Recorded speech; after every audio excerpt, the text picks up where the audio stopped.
നമസ്കാരം. CPM സംസ്ഥാന സമ്മേളനം നാളെ തുടങ്ങാനിരിക്കെ നേതൃനിരയിൽ ഇക്കുറിയും കാര്യമായ മാറ്റങ്ങൾ ഉണ്ടാകില്ലെന്ന സൂചനകളാണ് പുറത്തുവരുന്നത്. സംസ്ഥാന സെക്രട്ടറി സ്ഥാനത്ത് MV ഗോവിന്ദൻ തുടരും. പ്രായപരിധിയുടെ കാര്യത്തിൽ അടക്കം കടുംപിടുത്തങ്ങൾ ഉണ്ടായേക്കില്ല. അതേസമയം മൂന്നാമതും പിണറായി വിജയൻ തന്നെ LDFനെ നയിക്കുമെന്ന് സൂചിപ്പിച്ച് മുതിർന്ന നേതാക്കളും രംഗത്ത് വന്നു. ഇക്കാര്യത്തിൽ P ജയരാജനും MV ഗോവിന്ദനും ഒരേ അഭിപ്രായമാണ്. ഇതോടൊപ്പം MLA-മാരായവർക്ക് മത്സരിക്കാൻ ഏർപ്പെടുത്തിയ 2 ടേം നിബന്ധനകൾ അടക്കം ഇളവുണ്ടാകുമെന്നാണ് റിപ്പോർട്ടുകൾ. MLA-മാർക്ക് 3 ടേം പരിധി CPM-ഉം നടപ്പാക്കിയേക്കുമെന്നാണ് സൂചന. CPI-യിലെ പോലെ CPM-ലും 3 തവണ നിബന്ധന മതിയെന്നാണ് ആലോചന. തുടർച്ചയായി 2 തവണ MLA-മാര് ആയവരെ വീണ്ടും മത്സരിപ്പിക്കേണ്ടതില്ലെന്ന തീരുമാനം തിരുത്തിയേക്കും. കഴിഞ്ഞ നിയമസഭാ തെരഞ്ഞെടുപ്പിന് മുമ്പാണ് 2 ടേം പരിധി CPM കൊണ്ടുവന്നത്. പല മണ്ഡലങ്ങളിലും നിലവിലെ MLA മാറുന്നത് വിജയസാധ്യത ഇല്ലാതാക്കുമെന്നാണ് വിലയിരുത്തൽ. ഹാട്രിക് വിജയം ലക്ഷ്യമിടുമ്പോൾ ചില കാര്യങ്ങളിൽ മാറ്റം വേണമെന്ന ആവശ്യമുണ്ട്.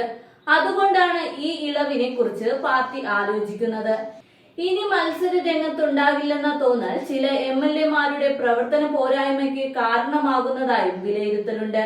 ടേം ഇളവ് നൽകിയില്ലെങ്കിൽ തെരഞ്ഞെടുപ്പിൽ ഒഴിവാകുക 25 സീറ്റ് MLA-മാരാണ്.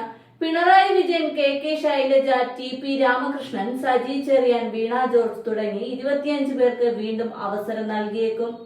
2021 നടപ്പാക്കിയ 2 ടേം നിബന്ധനയിൽ ഒഴിവായത് 22 സീറ്റിംഗ് MLA-മാരാണ്. അതിൽ 5 പേർ മന്ത്രിമാരായിരുന്നു. 22 പേരെ ഒഴിവാക്കിയിട്ടും 2021 8 സീറ്റുകൾ LDFന് കൂടി.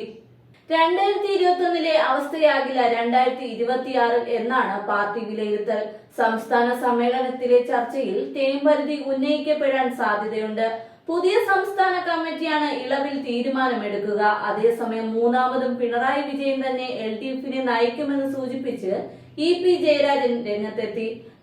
നയിക്കുക പിണറായി തന്നെയോ എന്ന ചോദ്യം പോലും പ്രസക്തമല്ലെന്നും കേരളത്തിന്റെ വളർച്ച നിരീക്ഷിക്കുമ്പോൾ ചോദ്യം അപ്രസക്തമാണെന്നും EP ജയരാജൻ പ്രതികരിച്ചു.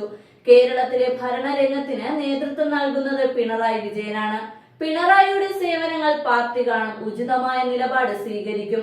ഭരണരംഗത്ത് വരുന്നതിന് പ്രായപരിധി ബാധകമല്ല. പിണറായിയുടെ കഴിവിനെയും പ്രാപ്തിയെയും നീതിബോധത്തെയും ജനസേവന മനോഭാവത്തെയും സത്യസന്ധതയെയും കേരളത്തെ വളർത്താനുള്ള വലിയ നിരീക്ഷണത്തെയും എല്ലാവരും പ്രകീർത്തിക്കുന്നു.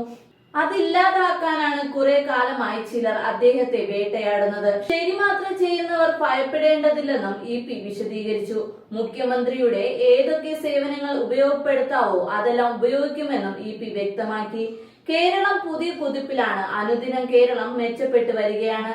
അതിനു പിന്നിൽ അദ്ദേഹം ചെയ്യുന്ന കാര്യങ്ങൾ പാർട്ടി കാണും. ഭരണരംഗത്ത് നിൽക്കുന്നതിൽ പ്രായപരിധി നിശ്ചയിച്ചിട്ടില്ല. പാർട്ടിയുടെ സംഘടനാ തലത്തിലെടുത്ത തീരുമാനം പാർട്ടിക്ക് വേണ്ടിയുള്ളതാണ്. കേന്ദ്ര കമ്മിറ്റിയിൽ നിന്ന് EP ഒഴിവാകുമോ എന്ന ചോദ്യത്തിന് ചർച്ച ചെയ്യുന്നവർ സന്തോഷിക്കട്ടെ എന്നായിരുന്നു EP ജയരാജന്റെ മറുപടി. 75 വയസ്സ് പ്രായപരിധി പാർട്ടിക്ക് ഗുണം ചെയ്യും. 75 കഴിഞ്ഞവരുടെ പരിചയ സമ്പത്തും പാർട്ടിക്ക് ഉപയോഗിക്കാൻ കഴിയും. തന്റെ കഴിവും പാർട്ടി ഉപയോഗിക്കും. ഏതു വഴി എന്ന് ഇപ്പോൾ പറയാനാകില്ല. പ്രായപരിധി നിബന്ധന പാർട്ടിക്ക് ഗുണം ചെയ്യും. ദോഷം നിരീക്ഷിക്കുന്നവർ അങ്ങനെ നിരീക്ഷിക്കട്ടെ എന്നും EP പ്രതികരിച്ചു.